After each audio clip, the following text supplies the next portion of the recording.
warahmatullahi wabarakatuh. Selamat berjumpa kembali dalam ruang pembelajaran fisika. Kali ini kita akan kembali melanjutkan pembahasan kita mengenai optik. Nah, untuk bagian ketiga ini kita akan membahas tentang penerapan hukum pemantulan pada cermin. Nah, perlu kita ketahui bahwa di dalam optik geometri kita mengenal ada 3 jenis cermin, yaitu adalah cermin datar, kemudian cermin cekung, dan cermin cembung. Nah,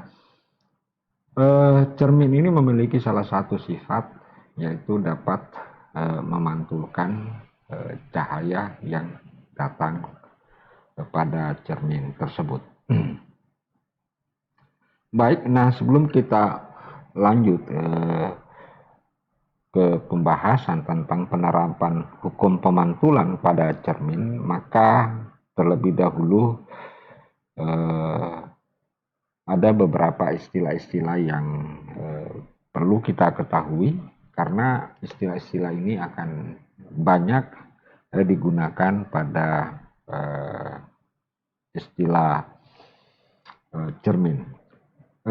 Yang pertama ada kita sebut dengan benda. Benda itu adalah sesuatu, jadi sesuatu yang diletakkan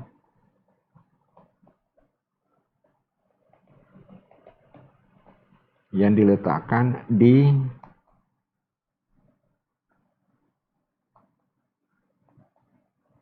depan cermin. Itu yang kita sebut dengan benda. Nah, sehingga kita akan mengenal bayangan. Mengapa? Karena cermin adalah salah satu sifat yang memantulkan cahaya, maka pada cermin itu akan muncul bayangan. Jadi kebalikan daripada benda adalah bayangan.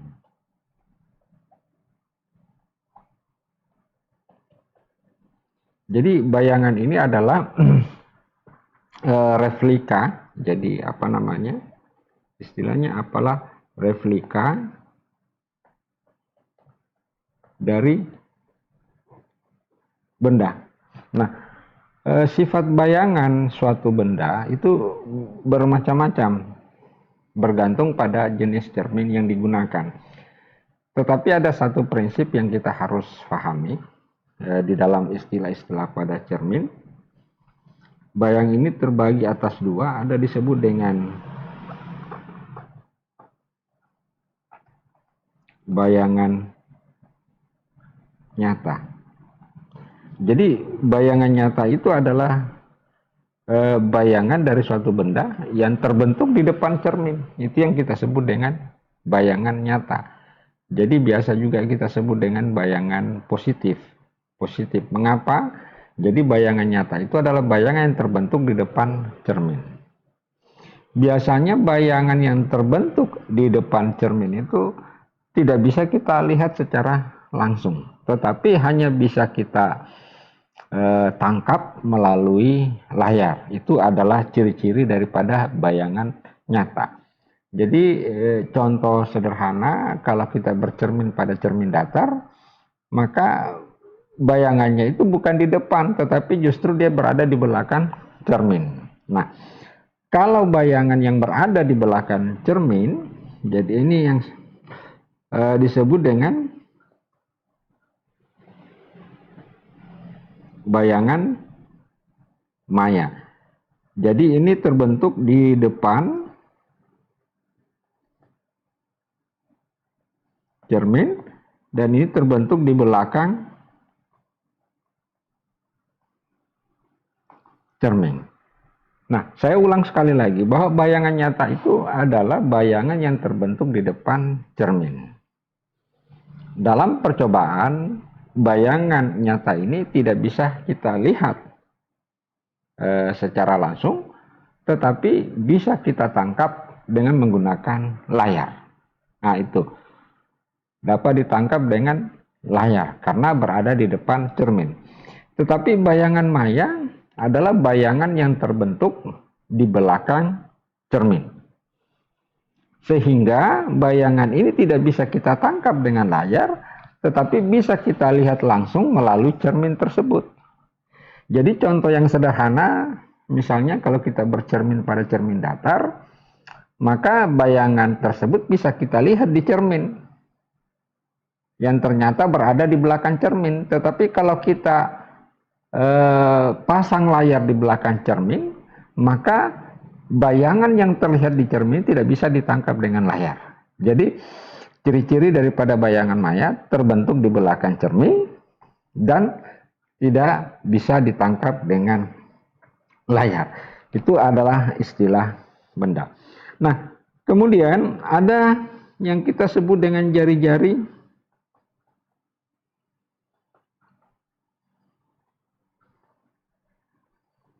Kelengkungan cermin atau biasa dengan R. Jadi sesungguhnya seperti kayak cermin cekung maupun cermin cembung, sesungguhnya itu adalah terbentuk dari belahan bola. Jadi belahan sebuah bola ataupun lingkaran. Jadi sehingga cermin cekung maupun cermin cembung itu memiliki jari-jari. Sementara kalau untuk cermin datar, jari-jarinya adalah tak berhingga. Oke, jadi jari-jari kelengkungan.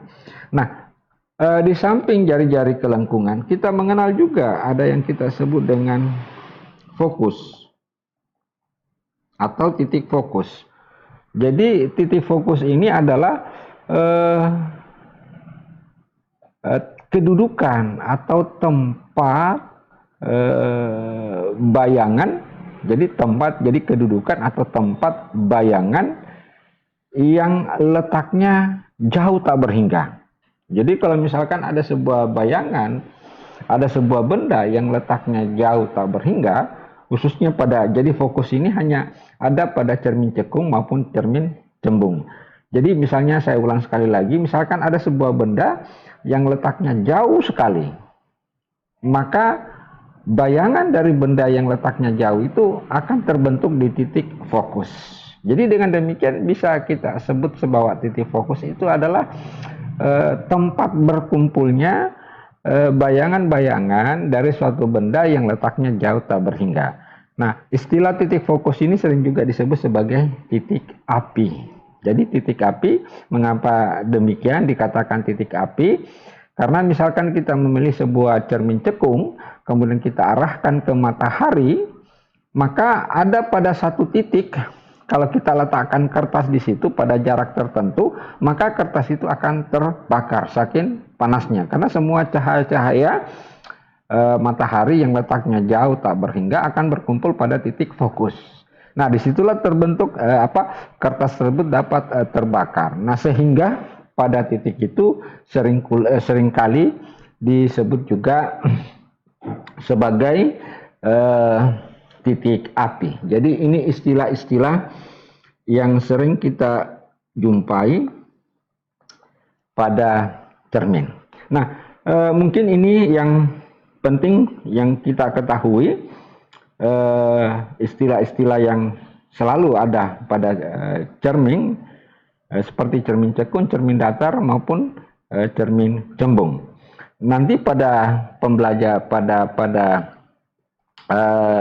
materi selanjutnya, maka secara tidak langsung ada beberapa istilah-istilah lain yang akan kita perkenalkan. Nah, baik. Nah, sekarang kita membahas, tadi saya sudah jelaskan bahwa cermin itu terbagi atas 3, yaitu pertama ada yang kita sebut dengan cermin datar, dan ada juga yang kita sebut dengan cermin cekung, dan ada juga kita sebut dengan cermin cembung. Nah, sekarang kita memperhatikan bagaimana prinsip-prinsip hukum pemantulan Snellius yang berlaku pada cermin datar. Nah, pada layar terlihat ini ada sebuah cermin. Sengaja saya tulis berwarna putih cermin. Kemudian di sini ada benda. Ada benda. Katakanlah ini adalah benda karena bagian depan cermin. Jadi katakanlah ini jaraknya ke sini adalah S0. Ya. Nah, benda ini akan memantulkan cahaya. Jadi setiap benda sesungguhnya akan memantulkan cahaya yang diterimanya. Nah, memantulkan cahaya dalam arah mendatar. Maka karena cahaya ini melewati cermin, maka akan ada sinar pantul akibat dari pemantulan ini. Nah, namun demikian di dalam optik geometri, maka di sini ada sinar-sinar. Ini yang kita sebut dengan sinar khayal. Sinar khayal ini merupakan perpanjangan daripada sinar datang, ya. Merupakan perpanjangan dari sinar datang. Jadi ini yang kita sebut dengan perpanjangan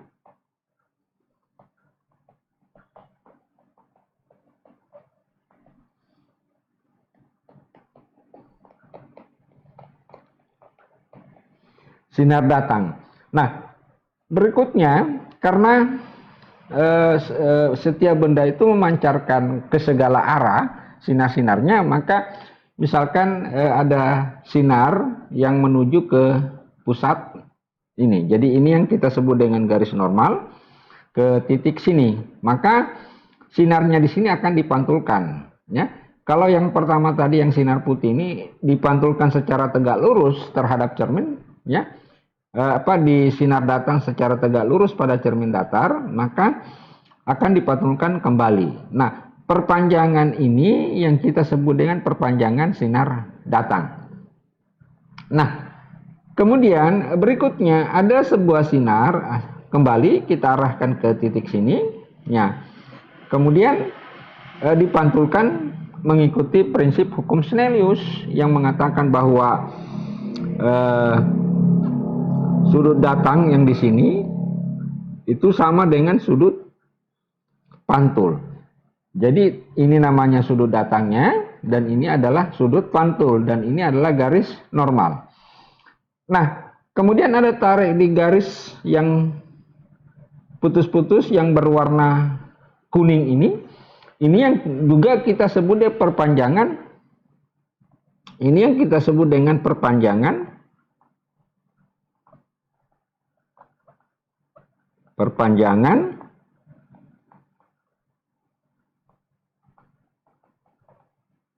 sinar pantul.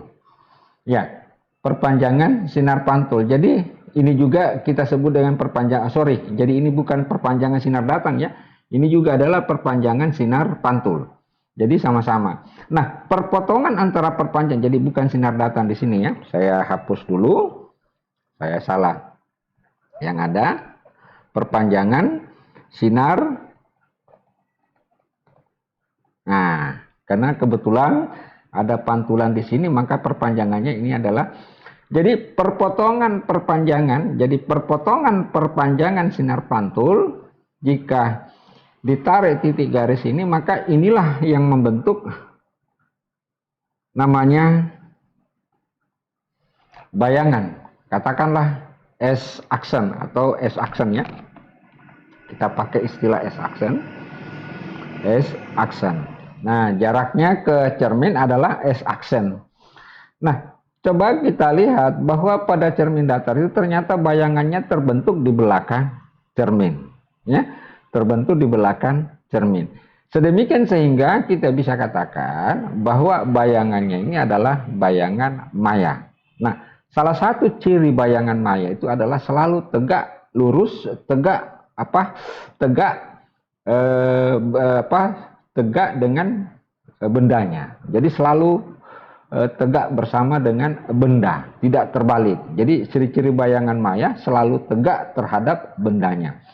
Oke, jadi sekali lagi ini saya katakan bahwa ini adalah bayangan maya yang terbentuk di belakang cermin. Nah, sekarang bagaimana kita menggunakan prinsip-prinsip hukum pemantulan Snellius? Nah, misalkan ini adalah titik,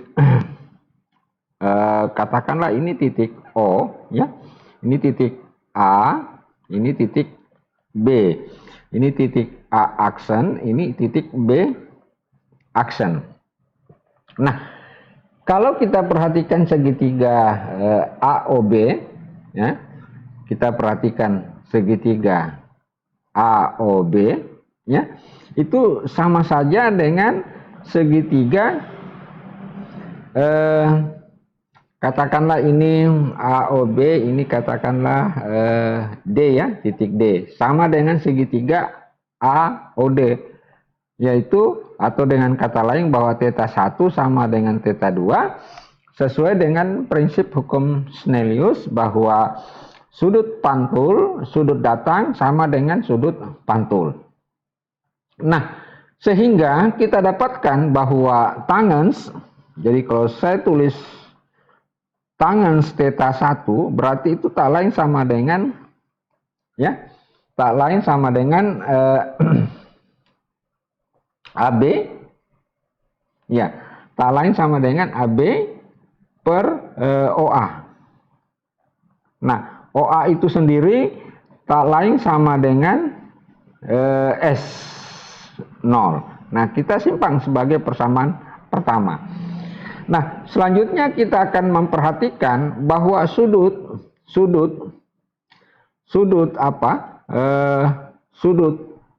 segitiga A aksen O B aksen itu tak lain sama dengan sudut theta 2. Ya.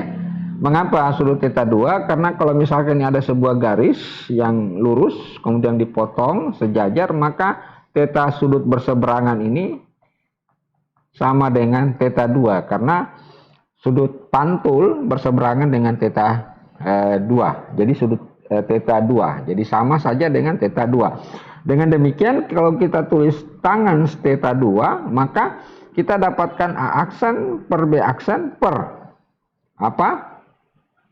Per OA aksen. Nah, di mana kita ketahui A B aksen per S. Nah, ini persamaan 2. Karena syaratnya itu tadi bahwa tangen 1 karena, jadi saya bikin di sini,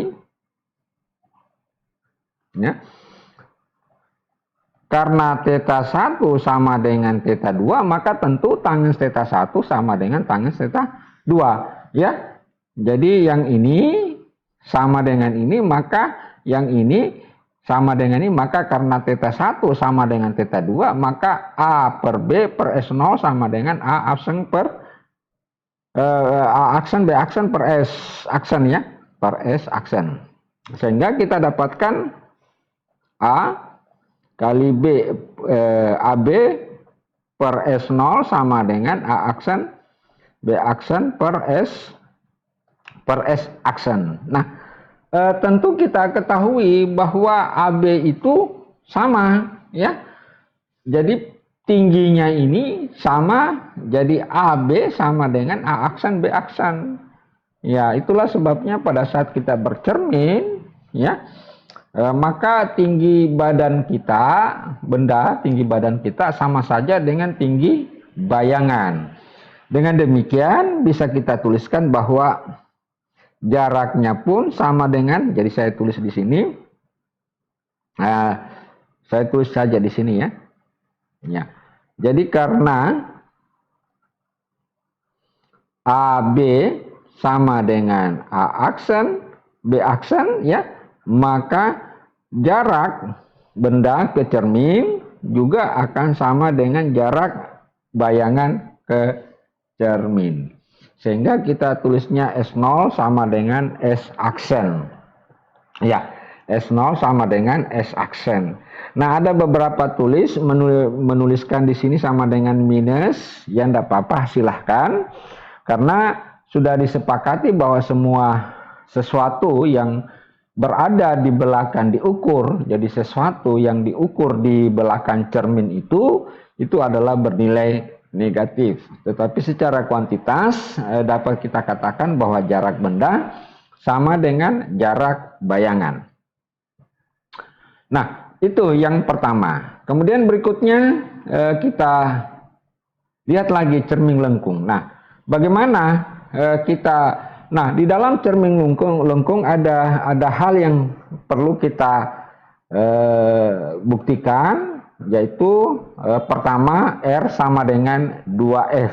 Kita ingin membuktikan bahwa sesungguhnya jarak fokus itu setengah daripada jari-jari kelengkungan.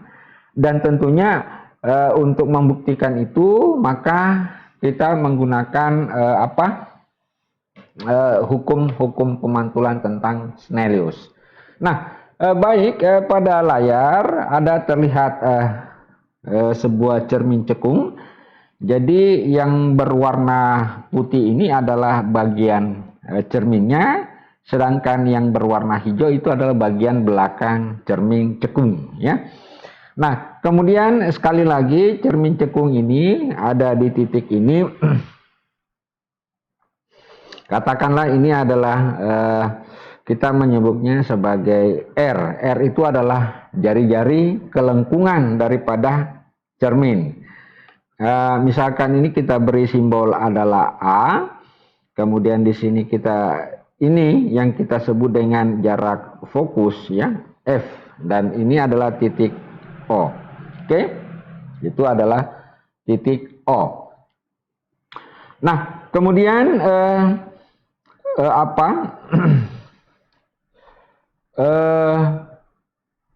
ada beberapa hal yang perlu kita ketahui bahwa jarak OF itu disebut dengan jarak fokus, ya. Nah, kemudian jarak O ke R itu kita sebutnya, jadi O ke R itu kita sebutnya sebagai jarak jari-jari.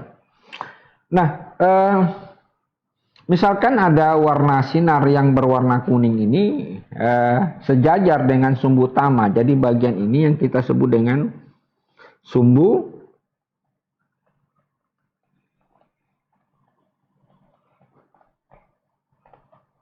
namanya sumbu utama. Jadi kita sebutnya sebagai sumbu utama.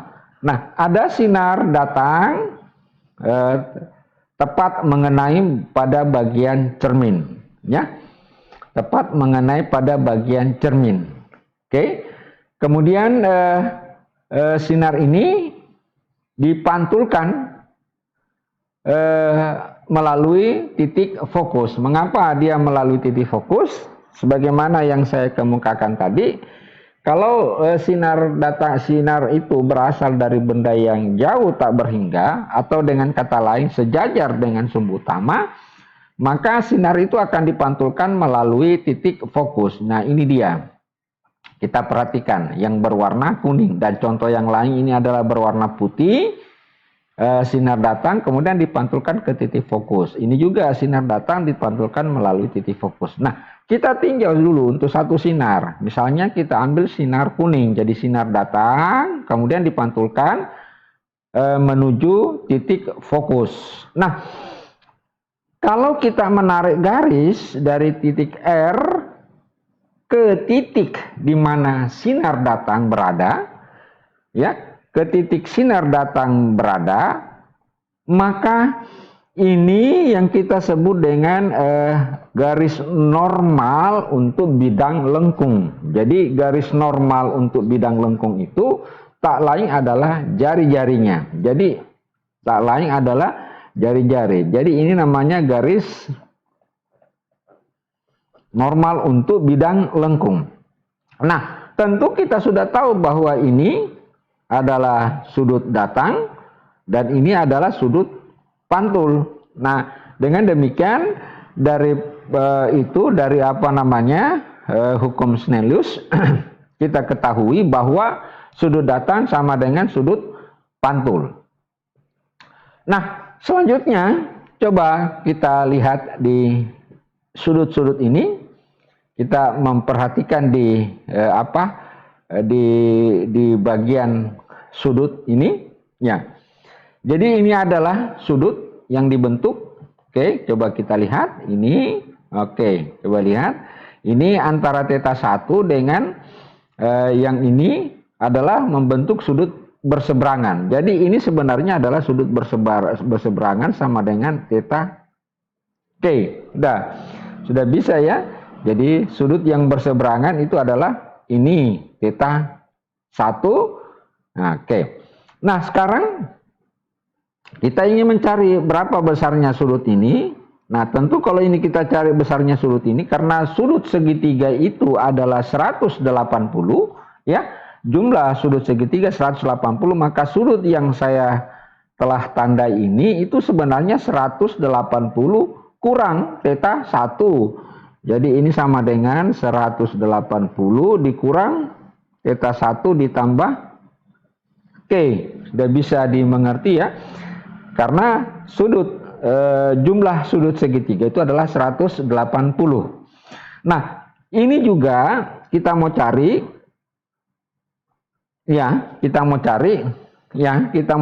karena sudut dari sebuah garis 180. Berarti yang ini kalau kita ingin menentukan sudut di antara AFO, jadi sudut antara AFO itu tak lain adalah 180 secara keseluruhan dikurangi dengan 180 kurang theta 1 ditambah theta 2. Sehingga sudut di sini tak lain adalah theta 1 ditambah theta 2. Oke?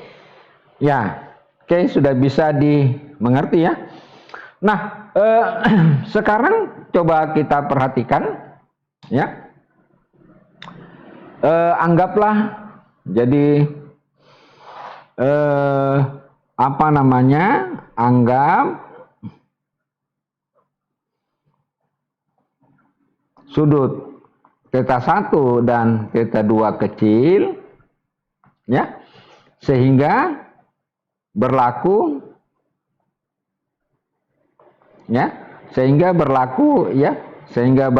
S sama dengan R kali theta. Jadi masih ingat rumus yang ini? S sama dengan R theta. Jadi kalau misalkan ada ini lengkung, ini jari-jarinya adalah R, ini adalah theta, maka ini adalah S. Maka rumus yang sering kita gunakan S sama dengan R theta. Oke? Atau busur. Jadi busur S sama dengan R theta. Nah,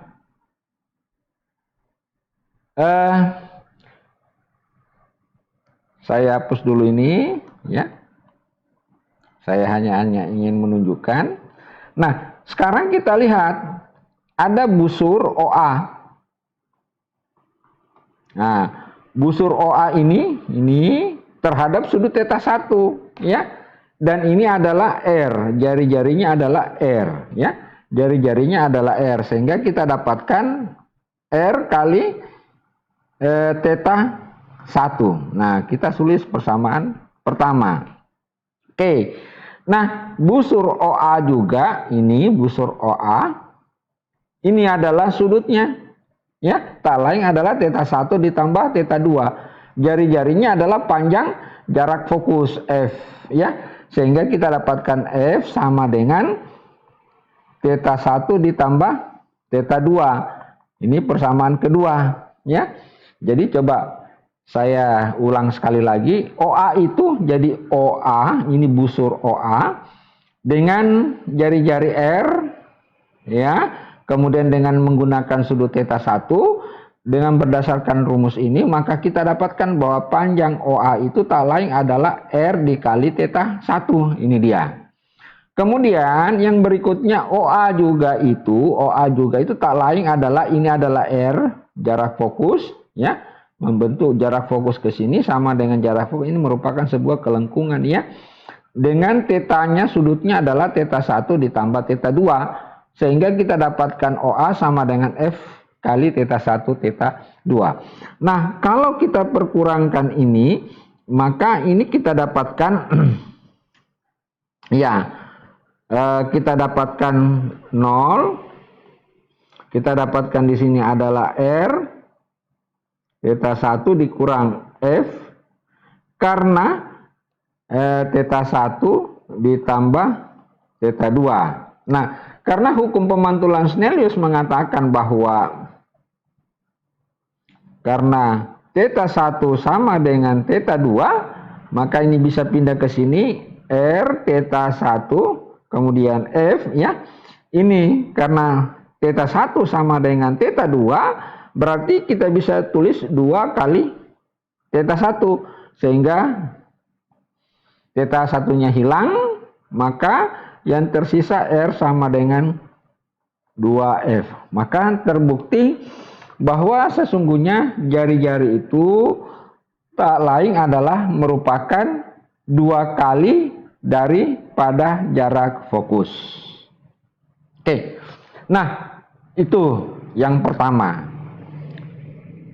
Yang kedua, sekarang kita akan menentukan rumus untuk cermin lengkung. Ingat, seper S0 tambah seper S, ya, seper S aksen ya. Bisa kita kasih S aksen.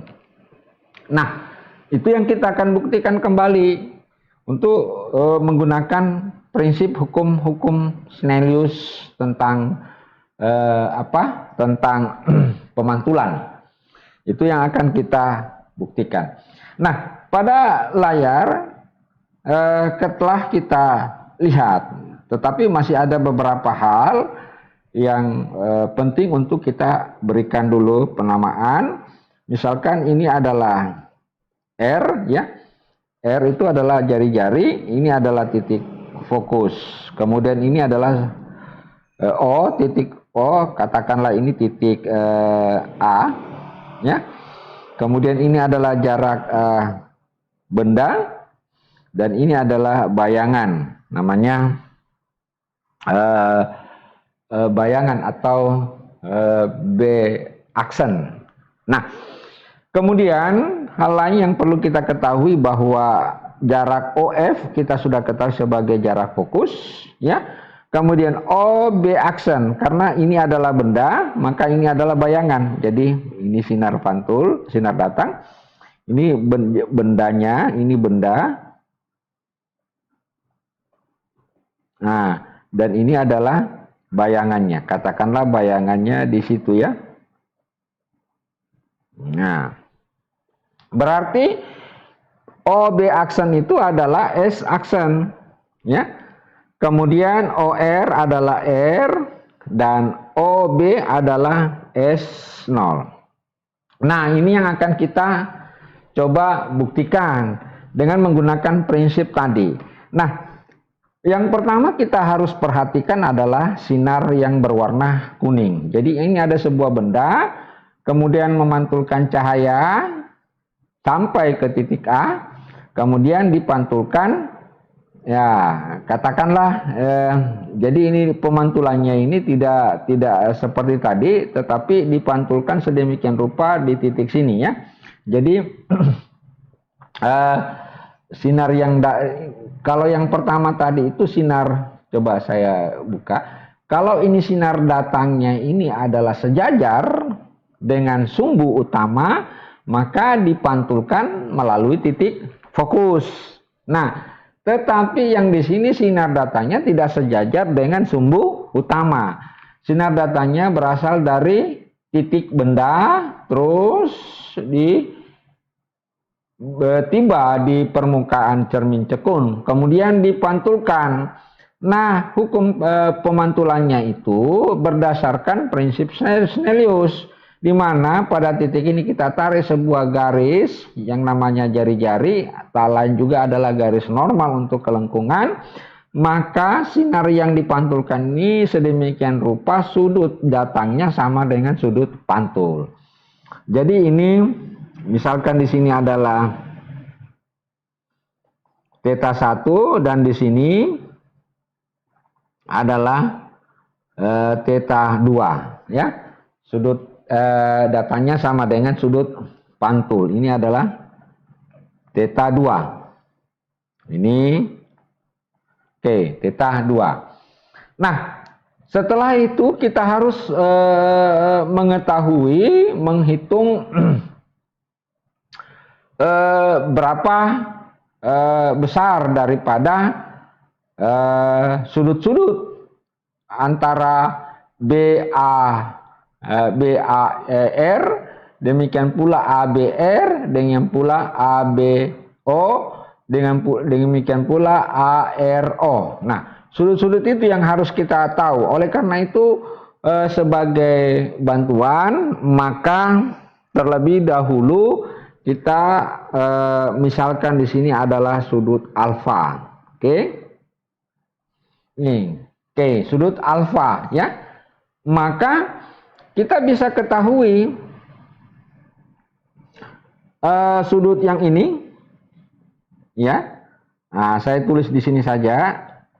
Nah, saya langsung karena sekali lagi sudut segitiga jumlah sudut dari segitiga di setiap segitiga A BR, jadi ABR itu adalah 180.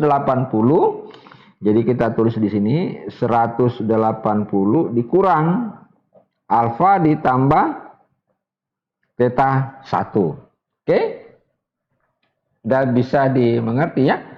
Nah, dengan demikian sudut di sini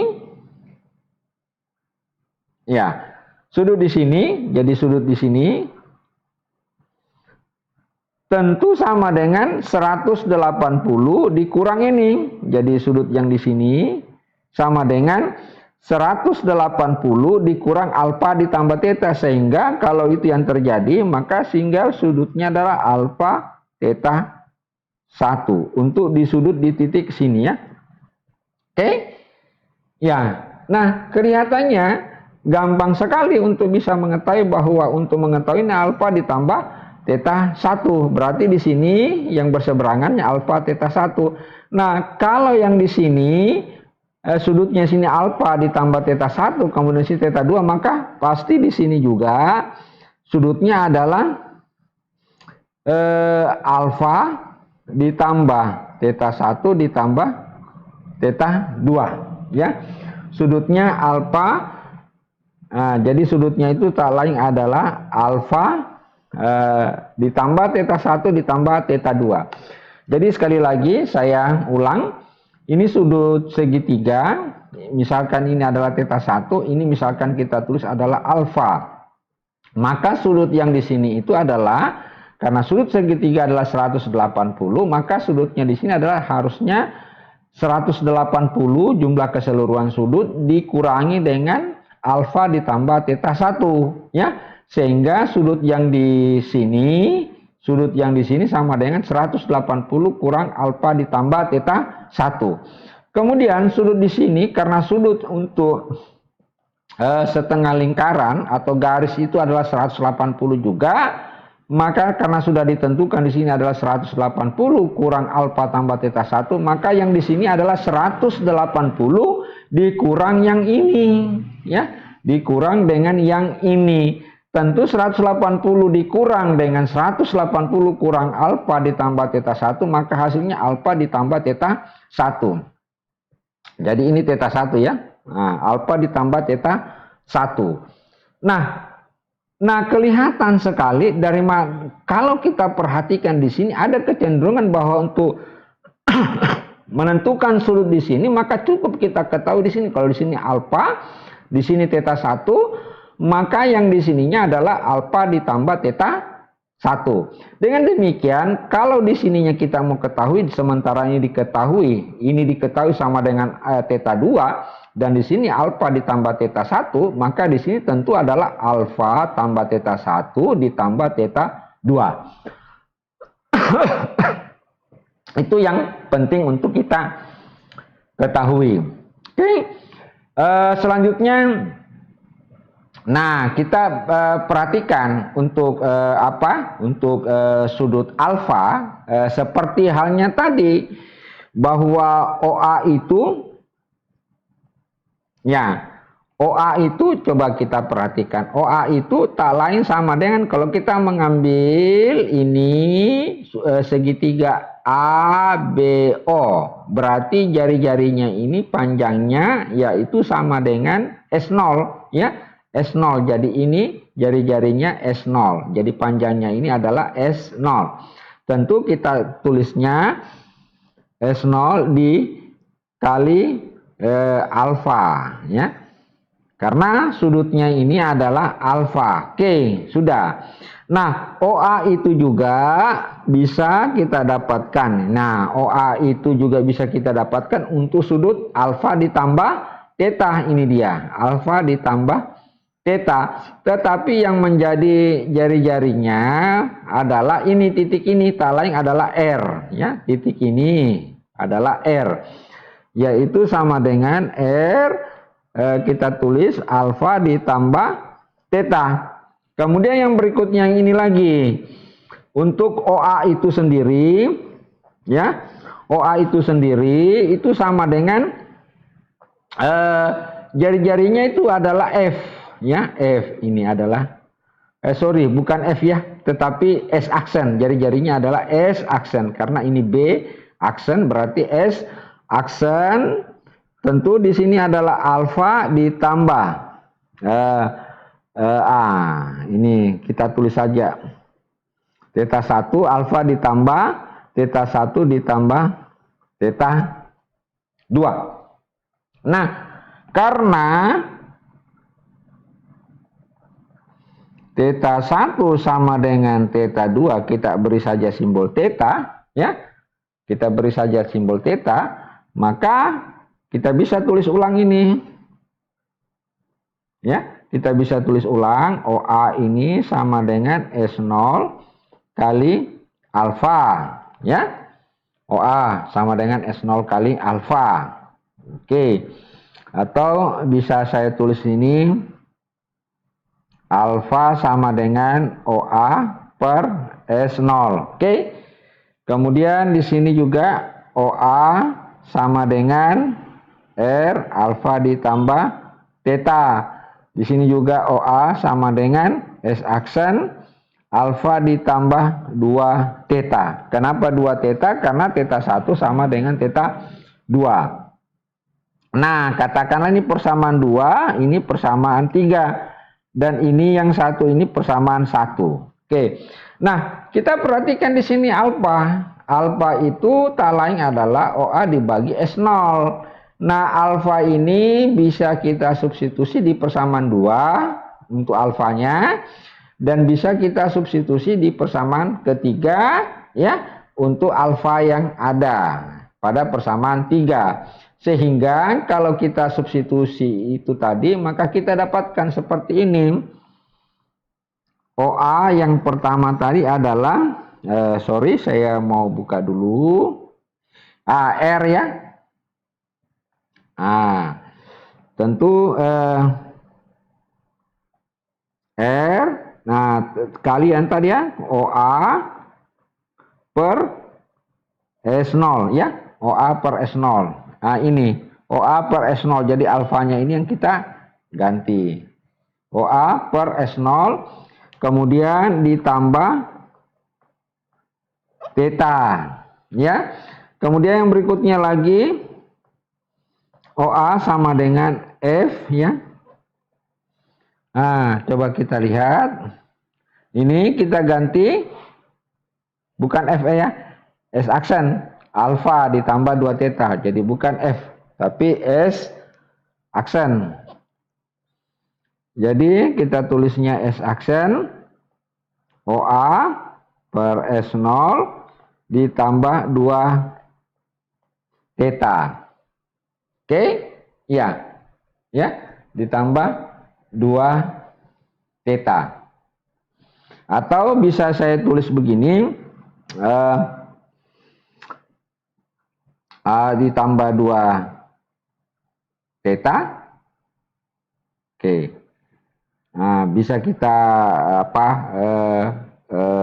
substitusi satu sama lain, bisa OA kita substitusi ya. Nah, kita bisa substitusi di sini, bisa juga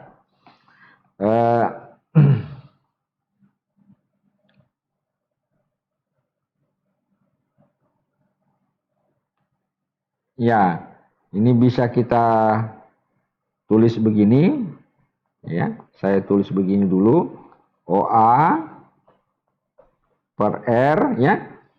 Kemudian saya kurang, pindahkan ke ini OA, bisa ya, per S0 kali theta. Jadi bisa kita kali theta ya. Jadi R-nya pindah ke sini, kemudian OA-nya. Demikian pula ini OA per S aksen ya, pindah ke sini, kemudian jadi kurang OA per S0. Ini sama dengan 2 theta. Oke, bisa sampai di sini. Kemudian ini kita kali 2. Ya, kita kali 2, kemudian saya pindahkan ke sini. Jadi ini kalau saya kali 2 semua, berarti muncul 2 OA per R kurang 2 OA per S0 ya. 2 OA per S0 sama dengan 2 theta. Jadi kalau ini yang saya kali 2, maka ini hasilnya ya. Hasilnya adalah ke sini. Sehingga ini bisa kita perkurangkan ya. Kita bisa perkurangkan supaya ini hilang 2 tetanya ya. Sehingga yang terjadi adalah OA per S1 aksen dikurang OA per S0, karena diperkurangkan ini 2 OA per R ya. Nah, ini jadi tambah karena kurangnya sama dengan 2 OA per S0 sama dengan 0. Nah, ini dengan ini sama penyebutnya ya. Di sini ada OA, isi 0. Nah, ini bisa hilang ya. Bisa hilang. Jadi tinggal seper S aksen dikurang seper S0 dikurang 2 per R ditambah 2 per S0 sama dengan 0. Nah, 2R-nya pindah ke sini, ini kita jumlahkan, ini 1 per S0 ditambah min 1 seper S0 ditambah 2 per S0, akhirnya jadi seper S0 ditambah seper S aksen, kemudian 2R-nya pindah ke sebelah, jadi negatif. 2 per R itu tak lain sama dengan seper F. Maka terbukti rumus yang kita dapatkan yaitu bahwa seper S0 ditambah seper S aksen sama dengan 2 per R sama dengan seper F. Baik, yang berikutnya cermin lengkung, saya gunakan istilah menentukan perbesaran bayangan. Jadi bayangan itu kita harus tahu berapa perbesarannya. Oke, nah bentuknya ini tentu apa? Ini jarak katakanlah jarak benda, dan ini adalah jarak bayangan. Nah, dan ini adalah jarak R ya. Itu adalah jarak R. Jadi sengaja saya tidak tulis jarak fokusnya. Kita pakai prinsip R dulu. Belum kita membahas tentang sinar-sinar istimewa. Nah, ini ada sebuah benda, katakanlah B aksen, katakanlah ini A, ini adalah A aksen, ya. Ini titik O, katakanlah ini titik P misalnya. Nah, sudut sinar datang ini sinar pantung, berarti ini sudut θ 1, ini sudut θ 2. Nah, kita langsung saja tulis bahwa θ 1 sama dengan θ 2 sama dengan θ saja, ya. Oke. Ya, karena ini sudut berseberangan, ini sudut sinar yang sejajar dan ini dikasih, maka ini adalah sama dengan θ 1 atau sama dengan θ. Ya, sama dengan θ. Sedangkan yang ini juga adalah sudut berseberangan, ya. Ini nah ya. Sudutnya berseberangan θ 1. Ya, oke. Nah, sekarang, nah kita tahu ini adalah sudut θ Yang mana sudut theta 1? Ah, ini juga. Ah, ini katakanlah adalah sudut theta. Ah, beda sudutnya di sini ya. Katakanlah theta, katakanlah ini theta, sorry, saya ulang dulu ya. Saya hapus dulu. Karena ada dua sinar di sini.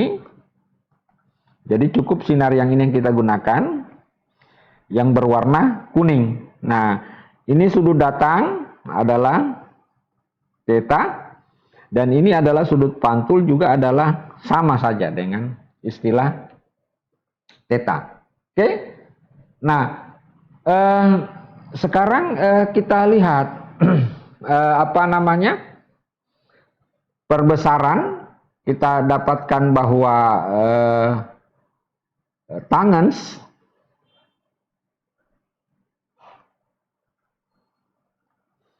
ya, kita dapatkan bahwa tangens theta ini karena theta 1 sama dengan theta 2 sama dengan theta, kita ambil yang garis kunisnya.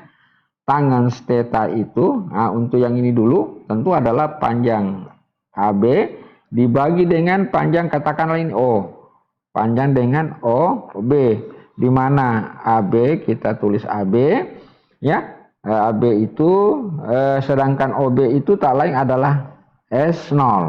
Nah, kalau misalkan ini adalah H, maka kita bisa tulis di sini H per S0.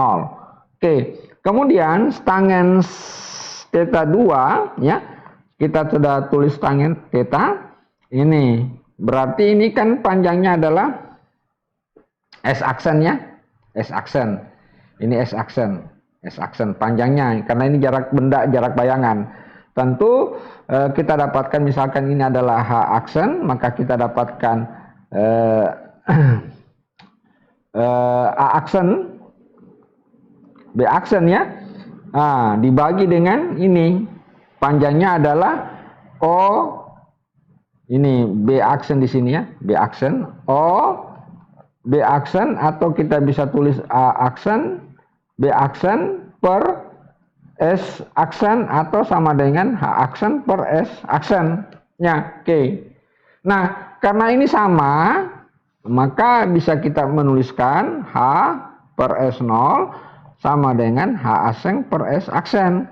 Atau bisa kita balik, S aksen per S0 sama dengan H aksen per H, ya, kita tulis saja H0 ya, saya pakai H0, bagus. Ya, kita pakai H0. Nah, inilah yang kita sebut dengan perbesaran. Itulah yang kita sebut dengan rumus perbesaran bayangan. Oke, jadi sudah bisa dilihat, saya ulang sekali lagi. Jadi tinjauannya itu jadi garis putih hanya garis bantu untuk menentukan letak bayangan ya. Nah, ini ada sinar yang kita perhatikan adalah sinar yang berwarna kuning. Jadi sinar datang ke titik O, kemudian dipantulkan ya, dipantulkan di mana sudut datang sama dengan sudut pantul. Kemudian kita cari tangens theta ini, itu tak lain adalah panjang AB dibagi dengan OB. Ini dia. Dan ternyata OB itu sendiri adalah S0, sedangkan AB itu sendiri adalah H0 ya, H0. Jadi tinggi mula-mula benda. Kemudian berikutnya tangens ini sama dengan panjang A aksen, B aksen, jadi panjang tingginya ini A aksen, B aksen dibagi dengan ini OB aksen, dibagi dengan OB aksen, sehingga A aksen, B aksen itu sendiri adalah H aksen, sedangkan OB aksen itu adalah S aksen. Karena tangens theta yang ada di sini sama dengan tangens theta yang ada di sini, maka yang ini bisa kita samakan ya. Ini H0 per S0, H1, H aksen per S aksen, sehingga kita kumpulkan sesamanya S dan kita kumpulkan sesamanya H, maka kita dapatkan S aksen per S0, H aksen per H0. Nah, perbandingan antara jarak bayangan terhadap jarak benda atau tinggi bayangan terhadap tinggi benda itu yang kita sebut dengan perbesaran. Nah, perlu saya kemukakan bahwa pada saat kita menurunkan persamaan-persamaan pada cermin cekung, jadi pada saat kita menurunkan persamaan-persamaan pada cermin cekung, maka sesungguhnya persamaan-persamaan yang berlaku pada cermin cekung juga berlaku pada cermin cembung. Hanya tentu saja ada beberapa hal-hal yang perlu diperhatikan. Karena cermin cekung biasanya kita sebut sebagai cermin positif, sedangkan cermin cembung adalah cermin negatif. Nah, untuk setiap jarak fokus maupun jari-jari daripada cermin cembung selalu bernilai negatif. Ya, karena kenapa? Karena jarak fokusnya maupun jarak jari-jarinya berada di belakang cermin. Sedangkan cermin cekung, jarak fokus dan jari-jarinya berada di depan cermin. Nah, nanti kita akan mencoba mengupas lebih jauh bagaimana menggunakan rumus-rumus perbesaran, menggunakan rumus 1/S0 ditambah 1/S aksen sama dengan 1/F di dalam menyelesaikan soal-soal yang berkaitan tentang persoalan cermin. Dan sekaligus juga kita akan mencoba menggunakan rumus-rumus itu di dalam membahas tentang persoalan cermin cembung. Sehingga supaya bisa kita memahami perbedaan prinsip antara cermin cekung maupun pada cermin cembung yang pada dasarnya juga tetap menggunakan formulasi yang sama pada cermin cekung. Tentu ada beberapa hal-hal yang penting untuk kita ketahui pada saat kita menggunakannya pada cermin cekung. Saya pikir apa yang saya jelaskan pada kesempatan ini mudah-mudahan memberikan manfaat yang sebesar-besarnya bagi kita semua. Dan saya pikir untuk mempelajari fisika itu tidak bisa dengan hanya sekali membaca, tetapi dibutuhkan pengulangan sampai beberapa kali sehingga bisa kita pahami dengan baik. Dan tips saya sarankan bahwa untuk selalu berlatih menyelesaikan soal-soal yang berkaitan dengan fisika. Mengapa demikian? Jikalau kita banyak menggunakan menyelesaikan soal-soal latihan atau soal-soal fisika, maka insya Allah sedikit banyaknya pemahaman-pemahaman maupun teori-teori hukum-hukum yang berlaku di fisika awalnya mungkin agak sulit kita pahami, tetapi setelah banyak kita latihan menyelesaikan soal-soal, maka insya Allah secara tidak sengaja maupun disengaja akan kita dapatkan pemahaman yang lebih mendalam. Saya pikir demikian, cukup sekian penjelasan saya pada kesempatan ini. Semoga ada manfaatnya. Dan saya akhiri sekian. Wassalamualaikum warahmatullahi wabarakatuh.